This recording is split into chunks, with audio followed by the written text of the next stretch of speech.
Bonjour, Luc Boivin, maire de Saguenay. On est à notre 4e émission podcast de Saguenay On Jase. Cette semaine, Steve Séguin, qui est notre directeur au niveau des travaux publics. C'est d'actualité, on en a parlé beaucoup, le déneigement de nos routes, ce qu'on utilise aussi comme abrasif, comme sel pour faire fondre la neige. Je pense que cette émission-là va être utile pour comprendre. En une émission, c'est plus compliqué que ça, mais on va essayer dans une émission d'expliquer un peu les enjeux du déneigement à Saguenay, le territoire qu'on couvre, puis comment se mènent les opérations. Donc, on va parler du service des travaux publics, la particularité de notre territoire et des enjeux climatiques. Donc, avec les tempêtes de neige, les périodes de grand froid, mais aussi les redoux. Les matériaux de déglaçage qu'on utilise, on va faire le détail de ça. Puis parler des abrasifs avec tout ce qu'on a vécu cette semaine. Fait que merci Steve d'être là. Merci beaucoup. Parle-nous un peu de ton travail comme directeur. À vrai dire, le service des travaux publics, une grosse équipe, environ 300 personnes en moyenne à l'année, un peu plus avec nos étudiants l'été. On s'occupe de prendre les infrastructures municipales quand elles sont construites ou rénovées, puis on les fait perdurer à travers le temps jusqu'à la fin de leur durée de vie. On est responsable en période estivale de nids de poules, fissuration, réparation des accessoires de fonte dans la route, réparation des fuites, installation de nouveaux branchements de services pour de nouvelles constructions, le balayage, l'entretien des parcs, les bornes fontaines, tout ce qui est distribution d'eau, tout ce qui est captation des eaux usées pour les ramener dans les usines de traitement. Donc, c'est une immense machine en période estivale. Puis en période hivernale, on se concentre sur 2 activités principales. La réparation des fuites, on a en moyenne 225-240 fuites par année. Et puis le déneigement, qui est notre 2e grande activité en période hivernale. Puis les employés, on parlait nos employés, mais je pense qu'à Saguenay aussi, on a une équipe, une façon de faire pour la formation. Je pense que c'est un modèle que tu as développé. Oui, c'est un modèle à laquelle j'ai travaillé vraiment beaucoup en partenariat avec le service des ressources humaines. C'est quelque chose qu'on a travaillé depuis, je vous dirais, autour de 2010, 2012. Ça a pris des années à mettre ce modèle-là en place. On a un centre de formation professionnelle de toutes pièces où on va prendre des gens avec un peu moins qui n'ont pas certaines compétences, puis on va les développer de toutes pièces dans notre organisation. On va leur donner des compétences d'opérateurs, camions de déneigement, pelle mécanique, chenillettes, surveillant devant souffleur, marquage de chaussée, mécanique. À vrai dire, on offre plusieurs dizaines de formations à nos gens pour les rendre sécuritaires pour eux, pour les citoyens de Saguenay, puis beaucoup plus efficients et efficaces dans leur quotidien quand ils donnent un service direct. OK. Au niveau des travaux publics, justement, parle-nous de où se mènent les opérations. Parce qu'on a un grand territoire, nos places d'affaires où on fait les opérations de réparation des camions, des véhicules, puis aussi opérations à partir des équipes. Oui. Super intéressant. À vrai dire, on a des gens dans 5 bâtiments en période estivale et 4 en période hivernale. On a des garages principaux dans chacun des arrondissements pour être proche du milieu, pour être très réactif quand on a à faire face à une situation. On a aussi une équipe d'hygiène du milieu qui s'occupe de l'aqueduc et de l'égout, qui est située sur le boulevard Saint-Paul, histoire d'être proche du dépôt de neige Saint-Paul où leurs matériaux sont entreposés. Dans chacun de nos pôles d'affaires, il y a un atelier mécanique qui appartient à notre partenaire des équipements motorisés et des immeubles. Fait qu'on est très, très proche de l'atelier mécanique. On comprendra qu'on est le plus gros client avec la quantité de machinerie qu'on a. Puis le territoire de Saguenay est tellement grand qu'on ne pourrait pas se concentrer à une place. On doit absolument être étendu pour pouvoir être très mobile, être très rapide quand une situation d'urgence arrive. Après ça, sur le territoire, on parle de nos employés, mais on fait aussi affaire avec la sous-traitance. Il y a des contrats qui sont donnés par appel d'offres à des gens qui travaillent pour venir supporter nos opérations avec nos employés. Parle-nous un peu du pourcentage de la relation qu'on a Saguenay au niveau contractuel avec les donneurs d'ordre. Oui, c'est intéressant. Bien, je vais parler en particulier du déneigement, bien qu'on donne des contrats à l'année pour différentes choses. En période hivernale, il y a 25 % de la ville qui est déneigée par des entrepreneurs. C'est des secteurs un peu plus éloignés parce qu'il faut Ce qui est important de savoir, c'est que la machinerie qu'on a fait pour certains types de routes, dans d'autres types de routes, bien, ce serait moins efficient. Fait qu'on a 75 des routes qui sont déneigées à l'interne, puis un 25 des routes qui est déneigées à l'externe par différents entrepreneurs spécialisés dans le domaine. Ils sont d'un apport important quand même, là. Voilà. Et avec le temps, ça a-tu bougé, ça? 25 maintenant, mais est-ce que cette proportion-là pourrait changer de quelques pourcents d'un côté ou de l'autre selon au gré du coût des gens qui appliquent sur les appels d'offres? Oui, complètement. À travers le temps, ça fait quand même de 16-17 ans que je suis aux travaux publics. On était dans cette proportion-là, 75-25 au début de ma carrière aux travaux publics. On est venu à 50 50 On est venu à un équilibre autant entrepreneur qu'en régie. Le balayage printanier était séparé aussi moitié-moitié.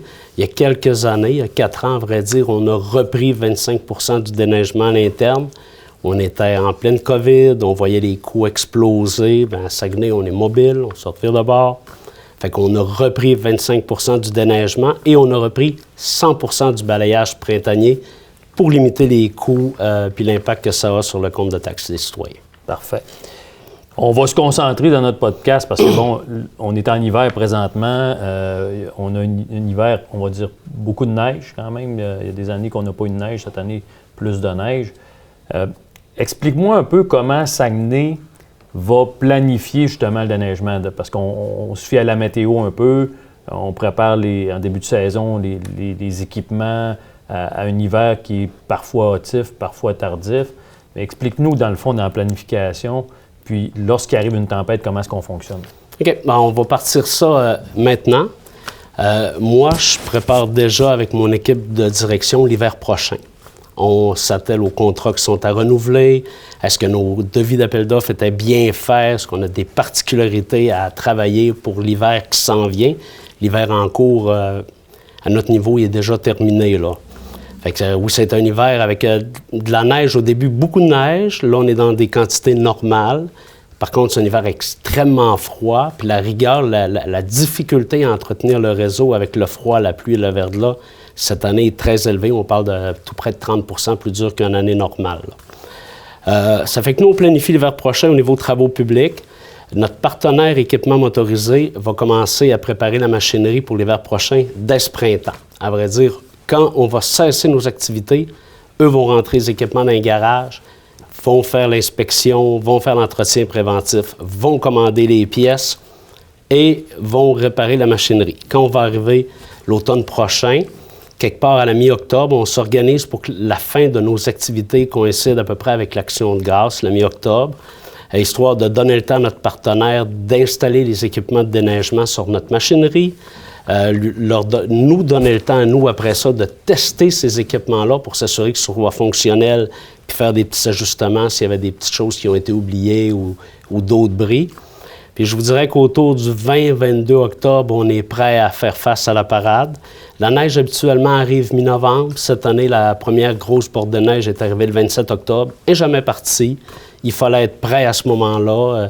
Des fois, on se dit, on aurait peut-être fait une semaine de travaux de plus, mais en même temps, on ne peut pas ne pas déneiger la ville. Il en va de la sécurité de nos citoyens. Donc, c'est la priorité ultime quand le début octobre arrive. OK. Puis, qu'est-ce qui détermine, parce que ça, c'est un point important, les citoyens le demandent, on parle des fameux quartiers blancs, mais l'épandage dans des quartiers qu'il n'y en a pas, les artères principaux, c'est quoi, quand on parle de planification, ce qui va déterminer dans ton plan de déneigement les quartiers qui n'auront pas d'abrasifs, qui vont être seulement déneigés versus les artères principaux qui sont beaucoup d'abrasifs. Explique-nous un peu, c'est important, les gens posent souvent cette question-là. Puis c'est super intéressant. À travers le temps, autour de 2010, il y a une proposition qui a été faite de faire des quartiers blancs à Saguenay. C'est une demande que nos citoyens avaient. Il y a des critères qui ont été fixés pour dire si le territoire est plat, si la circulation n'est pas de grande importance et à basse vitesse. On va en faire des quartiers blancs. On pourrait en faire beaucoup plus que ça si on voulait. Mais on a fait où il y avait de la demande pour qu'il y ait moins d'abrasifs dépandus. Il est important de mentionner que dans un quartier blanc, s'il y a un épisode de verglas, on va quand même épandre pour sécuriser le réseau. Est-ce qu'on épand seulement où il y a les stops ou on fait toute la rue? À vrai dire, s'il y avait un gros verglas, on épandrait un petit peu partout une fois. Sinon, dans les quartiers blancs, on va épandre ou les stops ou dans les courbes pour éviter des dérapages ou que notre auto ne soit pas capable de freiner au panneau d'arrêt. Après ça, qu'est-ce qui détermine qu'est-ce qu'on épand puis où? Bien, on épand partout, sauf dans les quartiers blancs, mais pas de la même façon. Parce que pour entretenir un réseau routier, on a besoin de plusieurs choses. On a besoin de chaleur, on a besoin d'humidité. Fait que la chaleur, elle vient d'où? Elle vient du trafic, des pneus, elle vient des catalyseurs, des moteurs. D'ailleurs, ça va être probablement un enjeu dans le futur, l'électrification du transport. On va avoir beaucoup moins de chaleur sur notre réseau pour faire travailler notre sel. C'est intéressant, ça. Fait que tu es en train de m'expliquer que c'est la chaleur de la mécanique des véhicules qui contribue à améliorer la réaction exothermique du sel. On va l'avoir en présentation dans l'émission. Là, le sel qui vient faire fondre la glace, c'est la chaleur des pneus, parce que les pneus, quand ils roulent, ils viennent chauds. Avec la rotation, Avec la rotation, puis aussi le moteur, le silencieux du véhicule va réchauffer le... On va préparer une petite expérience scientifique pour démontrer l'impact du sel, NaCl, sur de la neige. Donc, on va présenter ce qu'on appelle une réaction exothermique. Qu'est-ce qui se passe quand on met sur nos routes du sel dans de la neige? Présentement, OK, on est à peu près 2 degrés sur le dessus. Donc, si on va dans le fond, c'est plus froid. Évidemment, on est à 1. On va regarder ici. Le sel, la température du sel, 21,7. 22. OK.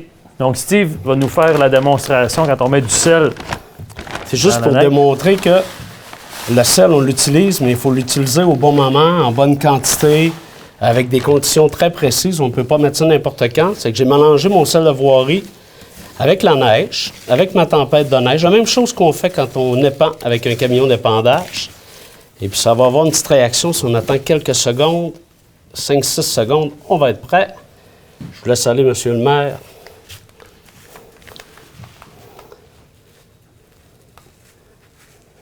Vous voyez, la température tombe rapidement, moins 8. Regardez où est-ce que le sel, moins 15.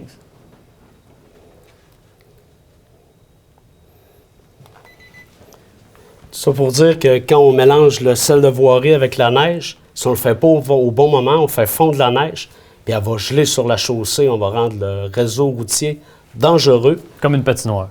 On utilise ça au bon moment. La prochaine bordée de neige, mettons que vous prenez un boulevard quelconque, les bouts droits entre 2 lumières, ils vont être enneigés. Si vous arrivez à une lumière, puis qu'elle est rouge, avant la lumière, ça va venir en eau. Ça va être très brun, puis en eau. Puis après la lumière, ça va redevenir en neige tout de suite après la lumière. Bien, c'est l'arrêt des automobiles à un feu rouge qui vient provoquer cette accélération de l'effet isothermique. Wow, OK. C'est vraiment intéressant.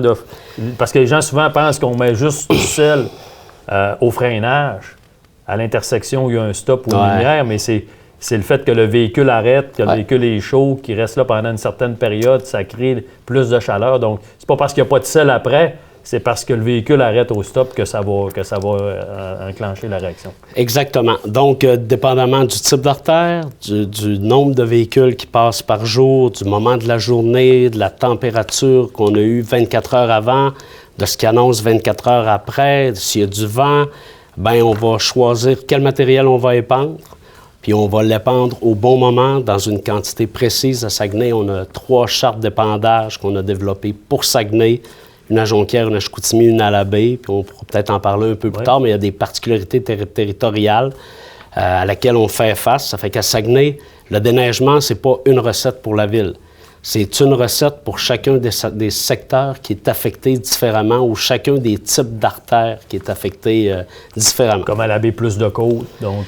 Mélange différent, c'est sûr et certain que le boulevard Saint... Oui, excusez-moi. Quand tu dis qu'on décide, est-ce que c'est l'opérateur du camion qui décide, qui fait... ou c'est une planification, puis j'imagine que tu vas me dire c'est une planification qui est faite par les équipes, qui s'est transmise aux opérateurs par après. Exactement. C'est une planification entre les contremaîtres d'un arrondissement où ils vont se pencher sur la question. Je vous dirais que ça fait 30 ans que je fais du déneigement. À toutes les bordées de neige, je me demande encore qu'est-ce qu'on pose ce matin et quel choix on fait. Déneiger, c'est pas difficile. On met les grattes à terre, on gratte. Ramasser de la neige, c'est assez simple. On la met dans des camions, on la souffle en bordure de rue.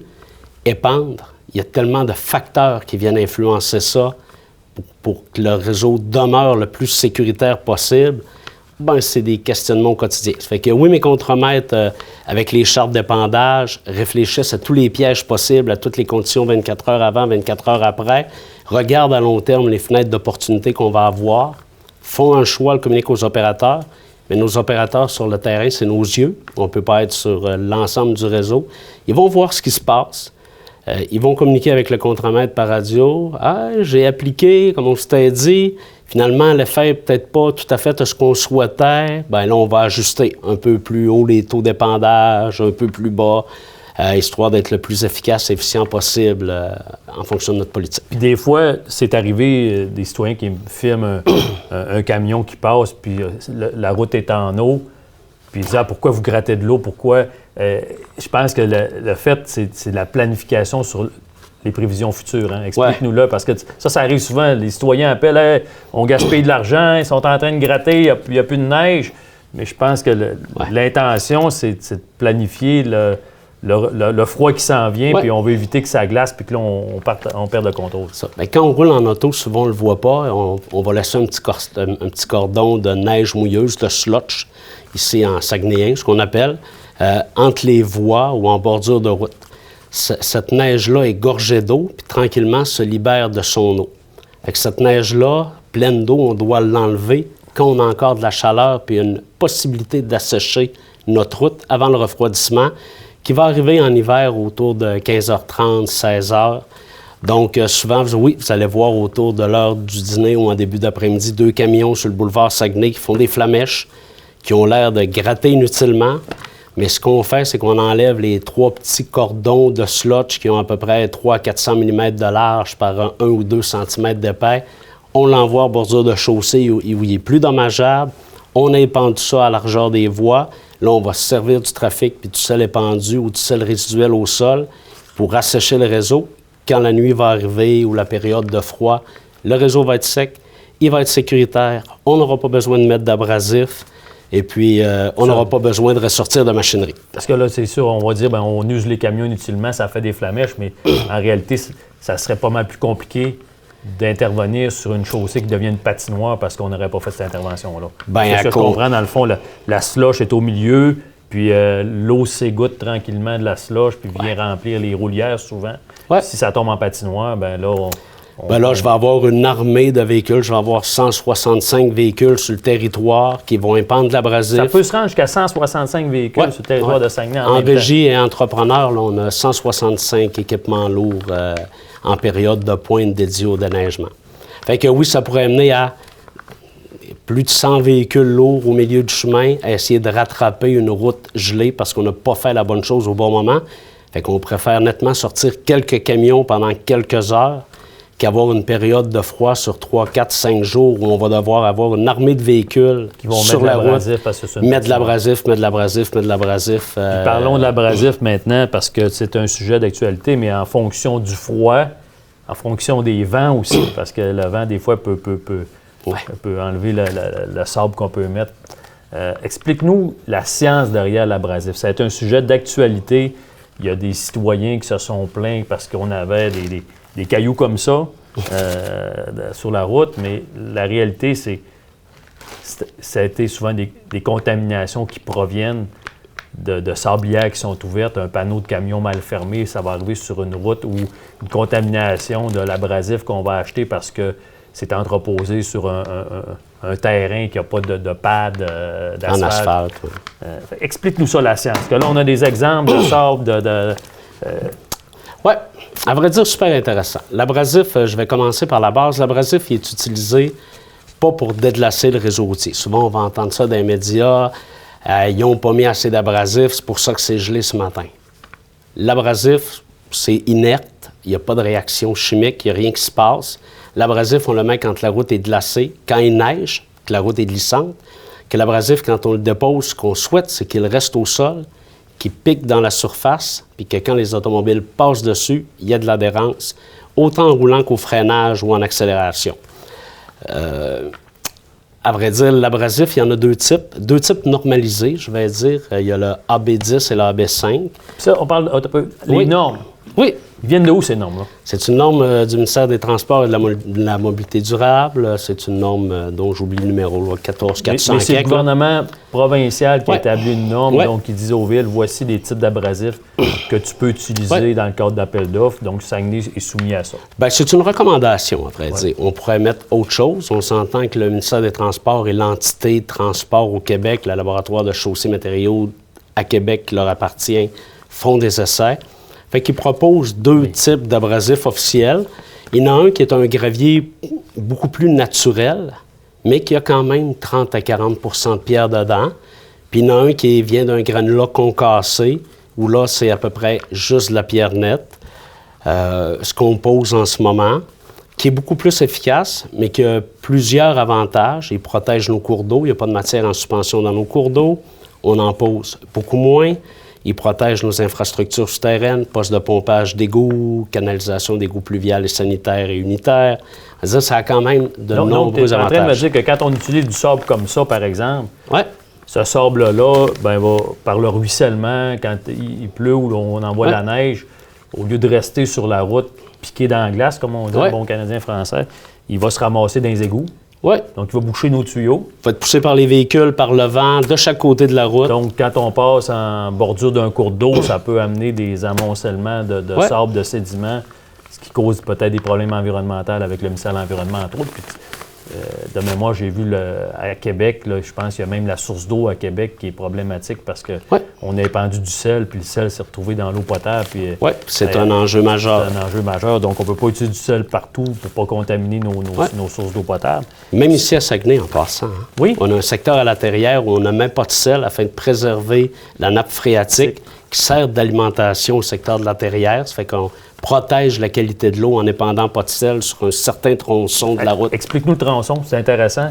C'est le tronçon qui est situé dans le rang de la chaîne, derrière l'usine de Rio Tinto, où le puits donc, le sel qui est en surface percole jusque dans la nappe phréatique. Va se dissoudre, NaCl va se dissoudre dans l'eau, puis va aller se retrouver la goutte d'eau en bas.